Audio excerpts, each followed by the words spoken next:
How well do you know your target customer? More often than not, when we get involved with businesses that are struggling in that direction from startup to scale up, they lose touch with who their ideal clients, who their ideal prospect is. And it's not that uncommon really to understand why, because as you're starting to go through that idea of scaling up, building teams, bringing process into your business, sometimes you get so internally focused, you forget to look externally at the market and your customers. So let me just give you a couple of tips here about the depth that you need to go into so that you can actually look at your business again and maybe try and bring that importance of the customer back into focus and back into frame. And this comes from years ago. I used to work in magazines. And the interesting thing about working in magazines is that every week or month, the product would change. So it wasn't like a can of Coke where, every week or month, the can of Coke's a can of Coke, right? It's the same colors. It's very predictable. It's very consistent. In magazines, you had a different cover image, different cover titles, cover lines, different content, different things happening all the time. But the brand still had to remain as consistent as possible, even though the core product was evolving literally, as I said, on a weekly or monthly basis. And the only way that we could do that successfully was by having a very crisp, precise understanding of what we called our ideal target avatar, our ideal customer, the one person that we wanted to appeal to more than anything else. And we'd go as far as giving them a name. And sometimes in certain businesses, in certain magazines, we would have a cardboard cutout of that person. And anyone who was writing for the magazine would always be looking at, George or Larry or whoever it was, and would be asking the question, is this article, is this content going to serve them in the right way? Is it going to help them?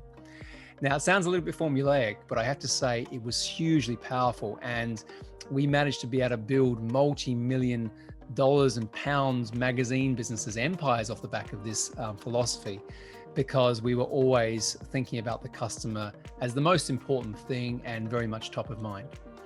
So what do you do? So first and foremost, have a look now at who you're serving and try and nail that down to one person, one archetype. The best way to do this is to have a look at some of the work that Carl Jung did. He's a psychotherapist from the late 1800s. And he has the concept of what we call brand archetypes. And there are 12 in total, and I suggest you have a look at them. But what they effectively are, personas, if you like, that have certain values in terms of what is important to them. And if you can understand how your brand matches to one of those archetypes, it helps massively in terms of you being able to connect with them, and build rapport through your brand. So that's the first thing. So go and have a look at Carl Jung's work. The second thing is you've got to go to a certain amount of depth. So you don't just have a name and you don't know anything about them. It's not certainly just demographics or psychographics. You've got to go richer. So one of the things I recommend is have a look at, first and foremost, strengths and weaknesses. So make sure that you understand the strengths and weaknesses of your avatar. Then have a look at the demographics and the psychographics, where they live, their age.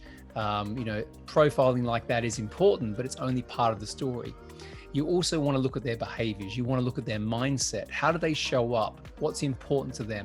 Those layers of detail matter. And if you can bring them into the description of who you're trying to serve, they'll make a big difference. First and foremost, on how you think about serving them with the products and services and experiences that you have in your business, but also how you communicate them through your marketing and any other types of activity which could potentially have them coming to you to be a customer. Then you've got to look at things like, what's the compelling event that's going to make them choose you? So what's the thing that's happened in their life? Normally that's around pain. It's a problem that needs to be solved that's going to get them to seek you out. Then you want to think about how they find you, what makes them engage, what makes them return. So how they're going to come back, and any other values, beliefs, things that are going to drive their decision-making process. And then to finish off, you want to look at the challenges and the needs, the risk if they don't address those challenges and needs, and the solution, the products and services that you provide that can satisfy them and solve those problems. So as you can appreciate here, just having a very, very blunt and not specific way of defining your audience is not going to help you. You want to go rich into this. I mean, I go as far as in my various businesses, I know, where they hang out, what their favorite movie is, what ice cream they're going to choose if they go for a walk on a Sunday with their family. That level of detail really helps. And you may think, Oh, that's too much detail. How am I ever going to use it? Well, let me leave you with this.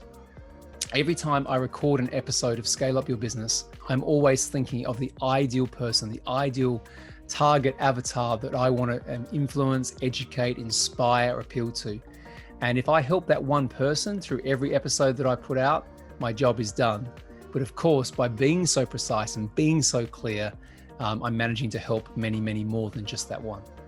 So there we are. Let me leave you with that. If you want to take action now, go back and think again about who you're serving. Do you have the right level of detail to really grow and scale your business?